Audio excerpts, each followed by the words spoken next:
Fadela, bonjour, je suis ravie de vous retrouver. Alors vous allez me raconter l'enfance de votre frère en famille. Il était comme un ange. Il ne voulait pas qu'on se sépare. Et quand il allait à l'école, et l'enseignant l'avait maltraité, quand il vient, il ne veut plus repartir à l'école. Et ma mère, elle l'obligeait, elle lui dit, il faut t'instruire, il faut que tu saches lire et écrire. C'est pas une façon de rester à la maison. Il repartait. Voilà comment. Et alors le soir, il est avec nous, il nous raconte ce qu'il a appris à l'école. On était les 4. Je vous dis, mon frère, le plus jeune, celui qui est en France, il était avec nous, il avait peut-être 6 ans. Et parce que mon frère, quand mon père il est mort, il n'avait que 9 ans. Et moi, 11 ans. Alors donc, il a commencé, quand il a été à l'école, ils ne veulent pas faire rentrer les Arabes moins de 7 ans. Voilà. Et puis quand ils sont à l'école, ils se moquent d'eux. L'enseignant se moquait des enfants. C'était dans quel quartier? C'était dans quel quartier? Benaknoun. L'enseignant, il s'appelait Janikini. C'est un Corse. Lui, il avait une classe et sa femme, elle avait une classe. Alors, il se moquait d'eux, il leur donnait des questions qui n'ont aucune importance. Bon, il les a appris à lire et écrire, on n'en dit pas, mais un jour, il leur a dit, je vais vous faire un devoir d'intelligence. Alors, faites-moi un dessin d'un chien et de sa cabane, sa niche. Il y a eu un seul, il lui a rendu la feuille. Il a dit, mais le chien où il est? Il lui a dit, ben, il est dedans sa niche. Et là, ça lui a fait mal au cœur. L'instituteur n'était pas content, l'enseignant. Il n'était pas content du tout. Et aucun arabe n'a pu avoir sa 6e et rentrer au lycée qui était devant nous. Il n'y avait que la route nationale qui nous séparait de l'école. C'est tout. Que des Français. Et les Tamzali. Les Tamzali, c'est... Leur père, il avait l'usine d'huile. Alors, de temps en temps, ils frappaient les enfants et l'après-midi, ils ont le bidon d'huile qui le ramène. Il est heureux après l'instituteur. Oui, on a passé des misères avec eux. Oui. Donc cette injustice marque à jamais Mustapha El Khodja. Donc un jour, il est appelé à faire le service national. Oui, oui. Il y avait des Français à côté de nous. C'était des pieds noirs. Et la propriétaire, elle avait sa sœur de camp du maréchal qui est venue passer quelques jours chez elle. Mon frère y passait, et ben, elle a envoyé le chien le mordre. Elle l'a mordu, elle lui a déchiré le pantalon. Il lui a dit, qu'est-ce que j'ai fait? J'ai rien fait. Elle lui dit ça l'arabe. Alors mon frère, qu'est-ce qu'il lui dit? Il viendra le jour. Tout ce qu'il lui a dit, et il l'a montré avec sa main. Et bien, quand elle est venue, la propriétaire, sa sœur, elle lui a raconté. Elle est venue nous voir. Et elle a pris son chien au vétérinaire. Et elle a dit, il n'est pas malade mon chien, il est soigné. Et puis ma soeur, elle ne savait pas, elle n'est pas d'ici, elle est de camp du maréchal.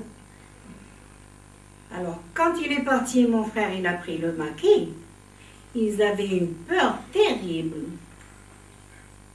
Les Français qui étaient là-bas, ils ont mis un fil téléphonique entre eux pour que si jamais mon frère venait, ils avaient peur qu'il vienne les tuer. Alors un jour, elle m'a dit, votre frère, j'ai peur de lui qu'il vienne nous tuer. J'ai dit, non, mon frère, il n'a rien du tout. Il a pris le mari, c'est pas pour vous. Elle m'a dit, il a été à Camp du Maréchal, moi, c'est ma soeur, elle est là-bas. Vous voyez, ils se sont rappelés du coup du chien. Voilà. Et mon frère, il n'est pas aussi bête que ça. Il n'est pas parti pour eux seulement, il est parti pour battre la France. Parce que quand on était jeune, et on allait à un cimetière près d'Hydra, il fait la même clôture avec le ministère des Finances. Alors quand on jouait, on était jeunes, quand on jouait, il nous disait, ne jouez pas n'importe comment, ne jouez pas gendarme voleur. Non, on va jouer comment faire sortir la France et on va la battre et la sortir de Sidi Ferruche. Il n'avait que 10 ans. Vous voyez? Il y avait une conscience chez lui très élevée, Ah, une conscience oui. nationaliste. Non, il avait une rage terrible. Il ne voulait pas les Français. Quand je parle des fois en français, il me crie.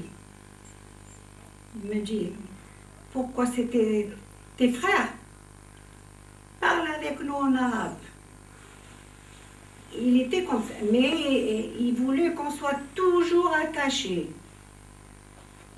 Jamais la dispute, jamais des vilains mots, quoi que ce soit. Et il était d'une gentillesse importante. Et d'ailleurs, on ne pouvait pas le quitter, on était toujours ensemble. Donc le jour qu'il est parti, c'était une grave blessure pour nous. Au maquis ou au service national ou au service militaire? Le service national, il a pleuré quand il est parti au service national. On va parler du service national qu'il a fait et ensuite son départ au maquis. D'accord? Il est parti comme réserviste. Il a été rappelé. Parce qu'il nous prenait comme des Français. Voilà. Vu que mon frère travaillait au magasin militaire d'habillement, il était bien traité quand il était à la caserne, quand il a été rappelé la deuxième fois. Il nous a dit, il est venu, il nous a dit, si la France veut nous tuer, elle nous tue comme des fourmis. On est maltraité, il pleurait quand il venait de la caserne. Et après, il est parti au maquis. Alors après, il a décidé de partir. Et il a pris le maquis. On ne savait pas, il nous a rien dit. À part avec ma mère, il lui a dit, celui qui est au haut de la montagne et qui se bat avec celui qui sont en bas. Qui est-ce qui gagne? Elle lui a dit, c'est celui qui est en haut. Voilà ce qu'elle a dit, ma mère. Et votre frère est parti. Est-ce que vous avez subi... Personne ne l'a su. Et est-ce que vous avez subi les représailles après son départ au maquis? Ah, la rage des Français, ils voulaient les avoir comme des chiens. Voilà ce qu'ils voulaient. Ils voulaient abattre les Français comme des chiens. Parce qu'ils nous ont maltraités. Ils sont venus chez vous? Ah, les Arabes, les Français nous ont maltraités. Voilà comme la guerre avec l'Allemagne, 42-45, les Américains étaient chez nous. Une villa plus basse que la nôtre. Eh bien, comment qu'on était gâtés par les Américains? Qu'est-ce qu'ils nous ont donné comme chocolat, le lait, les gâteaux? Et lorsqu'il y a l'Allemagne qui arrive pour bombarder ici, il y avait des balles traçantes par l'amirauté. Alors, qu'est-ce qu'ils nous ont? Ils viennent, ils nous donnent des casques. Pour vous On protéger. était 4 enfants, ils nous donnaient 4 casques et on regardait, on était heureux de voir les... C'est sûr. Donc, une fois qu'il était au maquis, est-ce que vous l'avez revu, votre frère? Comment? Quand il était au maquis, est-ce que vous l'avez revu? Jamais. Jamais. Personne ne l'a vu. À part celle qui est montée au maquis et qui est morte, elle est montée un jour. C'est votre sœur? Ma soeur, oui. Celle que sa petite fille vient d'être brûlée. Alors, quand elle a passé la nuit chez lui, et elle est revenue, elle nous a raconté qu'elle a vu, qu'il lui a dit « Repars, je ne veux pas te voir ici, va, occupe-toi de tes enfants. » Parce que lui, il était jeune homme, il n'avait que 22 ans et demi. Elle est donc revenue à la maison? Comment? Votre sœur est revenue à la maison? Elle est revenue, et puis après elle est repartie, parce qu'elle a eu des embêtements par la France. Et elle est toujours en vie? Comment? Elle est toujours en vie? Non, elle est morte. Elle est morte, elle et son mari. Ils sont morts les deux. On ne connaît pas leur endroit. Et leur fils, il a su une mauvaise mort pour son père et sa mère. Quel souvenir Oui. vous gardez de Mustapha et Fadela? Mustapha, oui. Et Il Fadela, s'appelle Mustapha. Oui. Et Fadela? Et sa sœur, Fatiha. Fatiha. Comment s'est passée l'enfance de votre frère en famille et à l'école? Ben, plutôt, quand même, vraiment, c'est agréable de vivre avec lui. Il avait quand même de l'humour, il était attentif, et puis, bon, il y avait une réciproque aussi. On vivait ensemble quand même en symbiose. C'était vraiment agréable de vivre avec lui, avec tous aussi. À l'école, bon, il était bon élève, il travaillait bien à l'école. Vous étiez une famille de combien d'enfants? De 8 enfants. Et comment il agissait par rapport aux colons français? Bon, c'est surtout vers les racistes, parce que vers les gens, les Français qui n'étaient pas racistes, il était aussi bien avec eux, très sincère, très clair, c'est-à-dire pas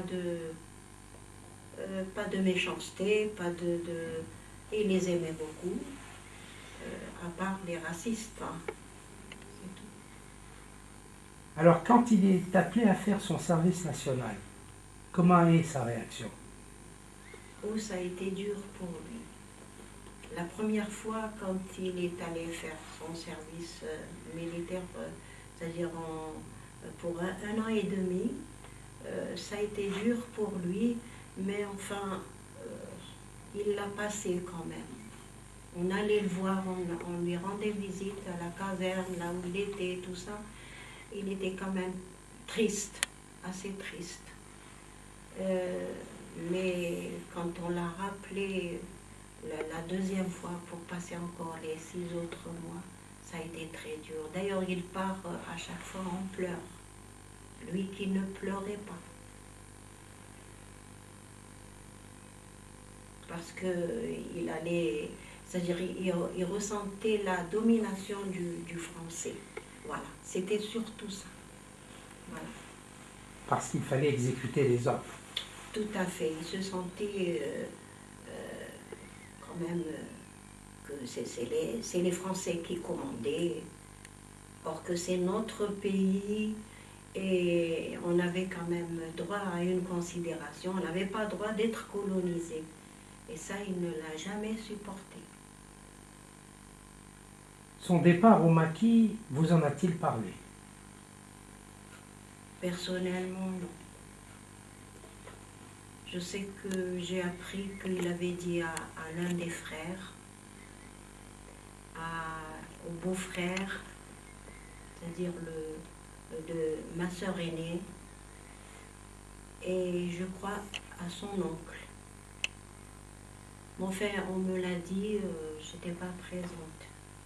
Mais nous, on ne l'a pas su du tout, du tout.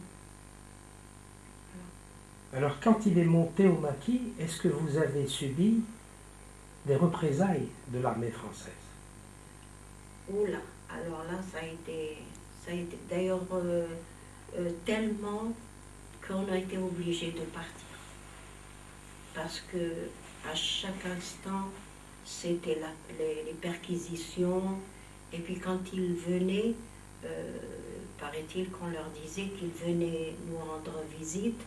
Donc ils encerclaient à peu près, je peux vous dire, à, je sais pas moi, une ronde de 700 mètres. En tout cas, là où on habite, c'est chemin de la Madeleine, chemin de la Touche. Et même les gens qui habitaient à Ahmar al-Rachid, vous connaissez Ahmar al-Rachid, nous disaient « Jaoukoum l'Askar cette nuit ». On leur disait oui.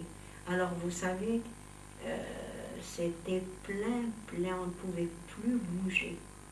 Et quand ils venaient perquisitionner, je peux vous dire que la dernière des choses, on ouvrait, tout, voilà.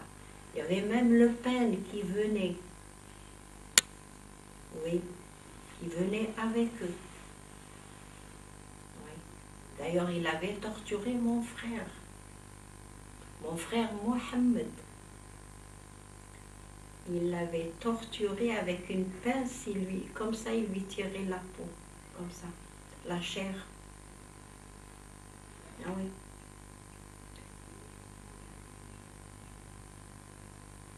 L'avez-vous revu une fois qu'il était au maquis? Jamais. Jamais, à part ma soeur qui est allée le voir là-bas où il était au maquis, avec son fils. Mais nous, jamais. On l'a plus jamais revu.